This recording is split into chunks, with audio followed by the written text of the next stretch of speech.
कपित जम्बो फलचार भक्षणम् उमासुतं शोक विनाशकारकम् नमामि विघ्नेश्वर पाद पंकजम् वर्णानामर्थसङ्घानां रसानां छन्दसामपि मङ्गलानां च कर्तारो वन्दे वाणिविनायको गुरुर्ब्रह्मा गुरुर्विष्णु गुरुर्देव महेश्वर गुरु साक्षात् परब्रह्म तस्मै श्री गुरवे नमः।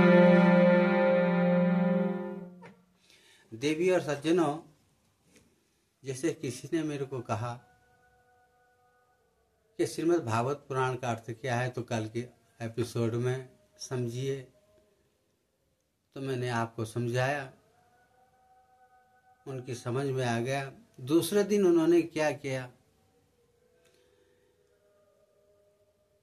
कि पहला श्लोक बताइए कि श्रीमद् भागवत का पहला श्लोक क्या है। तो मैंने कहा ओम सच्चिदानंद रूपाय विश्वोत्पत्त्यादि हेतवे तापत्रय विनाशाय श्री कृष्णाय वयम नुमः। दिव्य सज्जनों, सत चित्त और आनंद मिलकर के सच्चिदानंद शब्द बनता है। तो जैसे हम अपनी बेटी का विवाह करने जाते हैं, जन्म पत्री मिलाते हैं ना, तो वो कैसा है, वो क्या करता है, कितना कमाता है, तो जिसका हम या यूँ समझिए कि जिसकी हम कथा सुनने जा रहे हैं वो कैसा है, तो वो भगवान ऐसे हैं, सत्यचित आनंद स्वरूप है। सत्य का अर्थ होता है सत्य, सनातन, जो पहले भी था, अब भी है और आगे भी रहेगा, वह सत्य है, उसका नाम है सत्य। और सत्य का अर्थ ये भी है, जैसे इस संसार का सत्य उस परमात्मा का नाम है, वो विषय भोग से परे है, काम क्रोध लोभ से परे है। उसी प्रकार जैसे दूध का सत्य मक्खन है या घी है, उससे परे कुछ भी नहीं है, उसी प्रकार इस संसार का सत्य वो परमात्मा है, उसके अलावा कुछ भी नहीं है, उसको हम सत्य कहते हैं। और चित्त में न चेतना स्वरूप, जैसे वो परमात्मा सूक्ष्म रूप से हमारे शरीर में बसा हुआ है, तब तक हम हिल डुल सकते हैं। और वो चेतना अगर चली गई जो सूक्ष्म रूप से हमारे शरीर में बसी हुई है, तो ये जड़ हो जाता है, तो इसको कहते हैं चेतना। या यूँ समझिए देवी और सज्जनों कि जैसे हम मोबाइल लाते हैं, तो जब तक मोबाइल को हम चार्ज नहीं करते, उस पर सिम नहीं लगाते, तब तक ये समझिएगा वो जड़ है। लेकिन रिचार्ज करते ही और सिम लगाते ही वह चेतन रूप हो जाता है, तो इसको कहते हैं चित्त, चेतना स्वरूप। तो सत्य चित्त हो गया। और आनंद दो प्रकार का होता है। एक हम लोग हैं, उसको हम विषय आनंद कहते हैं, क्योंकि हमारे अंदर काम क्रोध लोभ मोह मद मत्सर अहंकार ईर्षा द्वेष भरा हुआ है। तो हमारा आनंद जो है ना, वो कम समय के लिए होता है। जैसे हम एक मारुति लेके आए, दिव्य सज्जनों, हमारे पास जगह नहीं है, हम रोड पे खड़े करते हैं, तो पहले हम चैन से सो सकते थे, और रात में हम 2-3 बार हमें उठना पड़ता है कि किसी ने खरोंच तो नहीं मार दी, किसी ने पत्थर तो नहीं मार दिया, या किसी ने गाड़ी से उसकी भिड़ंत तो नहीं हो गई, कहीं टूट फूट तो नहीं हो गई। तो जब तक वह गाड़ी जो है, वो मारुति जो है सही सलामत है, तब तक हमारा आनंद जो है वो बरकरार रहता है। लेकिन वो गाड़ी अगर टूट फूट जाए तो हमारा आनंद जो है वो बिखर जाता है, खत्म हो जाता है, समाप्त हो जाता है, तो उसको कहते हैं विषय आनंद। और दूसरा है जी परमानंद। उस परमानंद का अर्थ है कि सुख दुख लाभ हानि में जिसकी स्थिति एक सी बनी रहे उसको हम परमानंद कहते हैं। अब जैसे कहा केकई ने दशरथ जी से कहा था ना कि तापस वेश विशेष उदासी 14 वर्ष राम वनवासी। जब राम जी ने सोचा ना कि कल राज तिलक होने वाला है तब भी प्रसन्न थे, और जब सुबह हुई कि तुम्हें वनवास जाना है और वो भी 14 वर्ष के लिए, तब भी वो प्रसन्न थे। तो सुख दुख लाभ हानि में जिसके आनंद में कभी कमी नहीं आए उसको हम परमानंद कहते हैं। देखिए दिव्य सज्जनों, सीता का हरण हुआ वो तो एक छाया मात्र है। जैसे हम लोग नट भर के नट जानते हैं आप, नट का अर्थ होता है जैसे हम किसी स्टेज पे अपना जो है अभिनय करते हैं, रोते बिलखते हैं, उसी प्रकार से हालांकि भगवान राम लड़ रहे हैं, रो रहे हैं,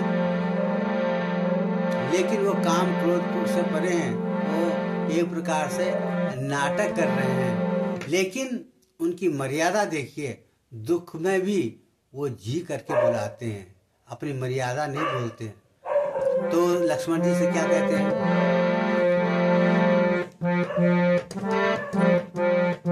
सुनो जी लखन जी जो आए यहाँ, अकेली सिया को तुम छोड़े कहाँ।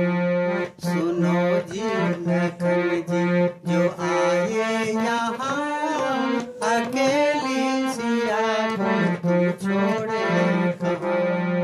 डरेगी मरेगी अकेली वहाँ, अकेली सिया को तुम छोड़े कहाँ। अकेली सिया को तुम छोड़े कहाँ। वो भले नाटक कर रहे हैं, लेकिन देवीय सज्जनों अपनी मर्यादा में हैं। छोटे भाइयों को भी तात से बुलाते हैं, जी करके बुलाते हैं। इसलिए इस संसार में संस्कार जरूरी है। Respect yourself, you will be respected. अगर हम बच्चों को आप करके बुलाते हैं ना, तो बाद में बड़े होकर के भी बच्चे आप करके ही बुलाते हैं। इसलिए संस्कार का होना भी जरूरी है।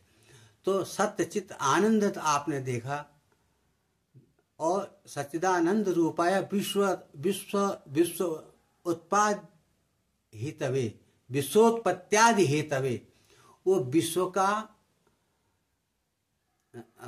प्रकृति का विश्व की उत्पत्ति करते हैं, उसका पालन पोषण करते हैं और बाद में उसका श्रृंगार करते हैं। तो देवीय सज्जनों, उनको किसी भी प्रकार से उससे मोह नहीं होता। अब देखिए ना, आपने किसान को देखा होगा, हल जोतता है, बीज बोता है और बाद में उसकी निराई गुड़ाई करता है। तो किसान को क्या किसी प्रकार का दुख होता है?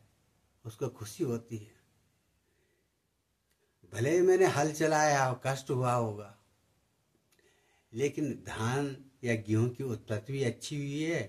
अब इसका श्रृंगार करने का टाइम आ गया तो काटने लगता है, खुश होता है, प्रसन्न होता है। तो देवीय संजनों, विश्वोत्पत्त्यादि हेतवे और तापत्रय विनाशाय श्री कृष्णाय वयम नमः। तापत्रय, 3 प्रकार के ताप हैं हमारे जीवन में, दैहिक, दैविक और भौतिक। ये 3 ताप हैं। तो दैहिक क्या होता है?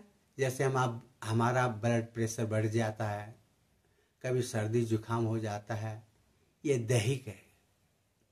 दैविक होता है कहीं वृष्टि हो जाती है, अर्थात कहीं ज्यादा वर्षा होती है, कहीं अनावृष्टि होती है, कहीं सूखा पड़ जाता है और कहीं अत्यधिक वर्षा हो जाती है।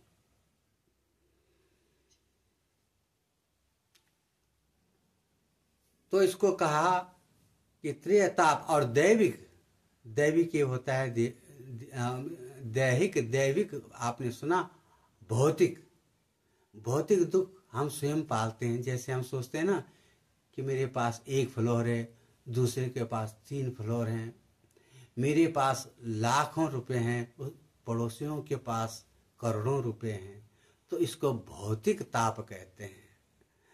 त्रिताप विनाशाय, वो भगवान श्री कृष्ण इन तीनों तापों को दूर करते हैं। इसलिए हम सब लोग श्री कृष्णाय वयं नमः, उस परम पिता परमेश्वर श्री कृष्ण को हम सब लोग प्रणाम करते हैं। तो सीधा अर्थ तो ये हुआ, सच्चिदानंद रूपाय विश्वोत्पत्त्यादि हेतवे तापत्रय विनाशाय श्री कृष्णाय वयं नमः, जो सत्य चित्त आनंद स्वरूप है, जो इस संसार या यह विश्व की उत्पत्ति करते हैं, उसका पालन करते हैं, उसका श्रृंगार करते हैं, और जो तीनों तापों का हरण करते हैं, दैहिक दैविक भौतिक, इन तापों को दूर करते हैं, उन श्री कृष्ण भगवान को हम स्वयं प्रणाम करते हैं। बोलो कृष्णचंद्र भगवान की जय।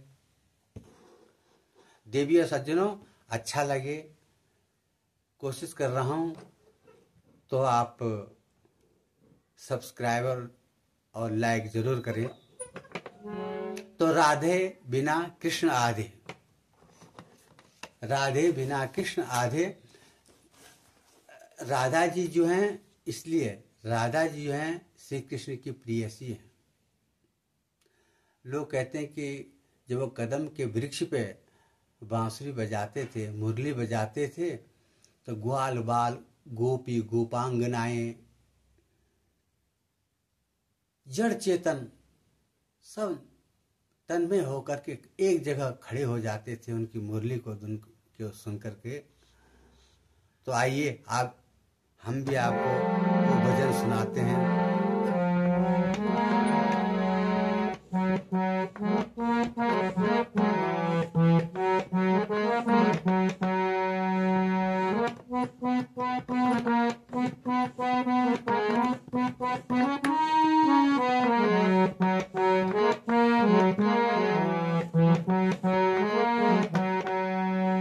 राधा जी मुरली को सुन करके मुग्ध हो गई, तो कहने लगी, कान्हा ले गई जिया तेरी मुरली की धुन, कान्हा ले गई जिया तेरी मुरली की धुन, ऐसी मधुर रसीली मैं तो भई रे मगन, कान्हा ले गई जिया तेरी मुरली की धुन, नैना बड़े अलबेले रे तेरे, जो छेल छबीले रे, नैना बड़े अलबेले रे तेरे, जो छेल छबीले रे, इन नैनों में जाने कैसी लागी रे लगन, कान्हा ले गई जिया तेरी मुरली की धुन, कान्हा ले गई जिया तेरी मुरली की धुन, ऐसी मधुर रसीली मैं तुम भई रे मगन, कान्हा ले गई जिया तेरी मुरली की धुन। ये कजरा ये मत वाला है कजरा, ये मत वाला है गजरा, तेरे लिए डाला है, आप छुपते जान बचाते करके जतन, कान्हा ले गई जिया तेरी मुरली की धुन, कान्हा ले गई जिया तेरी मुरली की धुन, ऐसी मधुर रसीली मैं तो भई रे मगन, कान्हा ले गई जिया तेरी मुरली की धुन। मुरली मुरली अधरों पे लगाई रे मुरली, अधरों पे लगाई रे जी को, बड़ा तरसाए रे जी को, बड़ा तरसाए रे जी। चाहे कान्हा की मुरली जाऊं मैं बन, कान्हा ले गई जिया तेरी मुरली की धुन। ऐसी मधुर रसीली मैं तो भई रे मगन, कान्हा ले गई जिया तेरी मुरली की धुन। राधे राधे। जय श्री कृष्ण।